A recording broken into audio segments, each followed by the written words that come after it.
1162 খ্রিস্টাব্দকে পৃথিবীর ইতিহাসে অত্যন্ত গুরুত্বপূর্ণ একটি বছর বললে বোধ হয় অত্যুক্তি হবে না। কেন? কারণ এবছরই পৃথিবীর বুকে জন্ম নিয়েছিলেন বিখ্যাত মঙ্গল সাম্রাজ্যের প্রতিষ্ঠাতা চেঙ্গিস খান, যার বাহিনীর কীর্তিকলাপের কথা শুনলে এখনও নৃশংসতার মাত্রা কল্পনা করে কেঁপে ওঠে অনেকের বুক।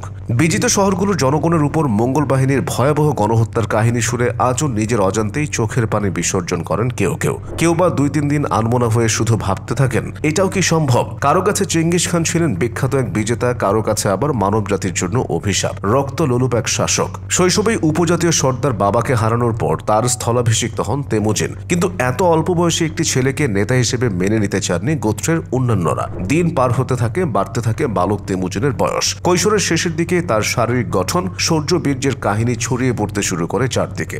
ধীরে ধীরে বাড়তে থাকে তার অনুসারীর সংখ্যা। একবার বিরোধী এক গোত্র অপহরণ করে নিয়ে যায় যুবক তেমুজিনের স্ত্রীকে। ক্ষিপ্ত তেমুজিন লড়াই করেই ছিনিয়ে আনেন সিয়স অর্ধাঙ্গিনীকে। এরপর আস্তে আস্তে যেন খোলস ছেড়ে বেরোতে শুরু করেন তিনি। তার স্বপ্ন ছিল আকাশ ছোঁয়ার। সেই শীর্ষস্থানে পৌঁছানোর জন্য রাস্তা তৈরিতে এবার মনোযোগ দেন তিনি। বিভিন্ন গোত্রে বিভক্ত মঙ্গল জাতিকে একত্রিত করে একটি সম্মিলিত শক্তি হিসেবে মাথা তুলে দাঁড়াতে চান তিনি। অনেক গোত্রই স্বেচ্ছায় তার বর্ষতা মেনে নেয়। যারা মানেনি তাদের সাথে যুদ্ধ করে বর্ষতা মানানো হয়। পরাজিত গোত্রগুলোর সামনে ছিল দুটো রাস্তা, হয় চেঙ্গিস খানের নেতৃত্ব মেনে নিতে হবে, নয়তো চিরতরে ছেড়ে যেতে হবে এ পৃথিবী। 1206 সালে অবশেষে সুবিশাল মঙ্গল সাম্রাজ্যের অধিপতি হিসেবে সবাই মেনে নেয় তাকে। তার উপাধি হয় চেঙ্গিস খান, যার অর্থ বিশ্বজনীন শাসক।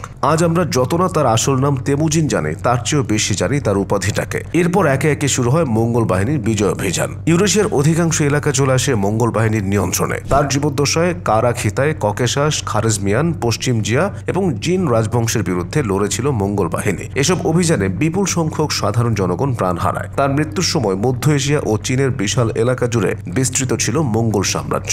1227 সালের 18 আগস্ট দুনিয়া থেকে চিরবিদায় নেন চেঙ্গিস খান। কিন্তু তবুও যেন বিদায় নিলেন না এই খান। কিভাবে? তার মৃত্যু যে ঠিক কিভাবে হয়েছিল তা নিয়ে বিতর্কের কোনো অন্ত নেই। শুভাকাঙ্ক্ষীদের কাছে চেঙ্গিসের মৃত্যুর যে বর্ণনা শুনতে পাওয়া যায় তার সাথে কোনো মিল ছিল না শত্রুপক্ষের দেওয়া বর্ণনার। দুই পক্ষের বর্ণনা থেকে অন্তত এই বিষয়টি স্পষ্ট যে এক পক্ষ চেয়েছিল তার মৃত্যুকে মহিমান্বিত করে তুলতে, যেখানে অন্য পক্ষ চেয়েছিল একই বিষয়কে কলঙ্কিত করে উপস্থাপন করতে। তাই ঘোড়া থেকে পড়ে যাওয়া, নিউমোনিয়া, যুদ্ধে মৃত্যুর কথা যেমন শোনা যায়, তেমনি তাঙ্গুদ গোষ্ঠীর রাজকন্যার সম্ভ্রমহানি করতে গেলে সেই নারী তার জননাঙ্গ কেটে দেয় অতিরিক্ত রক্তক্ষরণের মৃত্যুর কথাও শোনা যায়। নিজের মৃত্যুসজ্জায় চেঙ্গিস খান ইচ্ছা প্রকাশ করেছিলেন যে জিয়া রাজ্যটিকে যেন পৃথিবী থেকে চিরতরে মুছে দেওয়া হয়। তার নির্দেশটি অক্ষরে অক্ষরে পালন করেছিল অনুগত বংশধরেরা। শহরটিকে একেবারে ধুলোর সাথে মিশিয়ে দিয়েছিল তারা। নির্বিচারে গণহত্যা চালানো হয় নিরপরাধ জনগণের উপর। কৃতদাস হিসেবে নিয়ে যাওয়া হয় আরো অনেককেই। চেঙ্গিস খান চেয়েছিলেন তার কবরটি যেন কেউ কোনোদিন খুঁজে না পায়। তার সেই নির্দেশনাটিও ঠিক মতোই পালন করেছিল মঙ্গল বাহিনী। তার মৃতদেহবাহী সেই দলটির চীন থেকে মঙ্গোলিয়া আসতে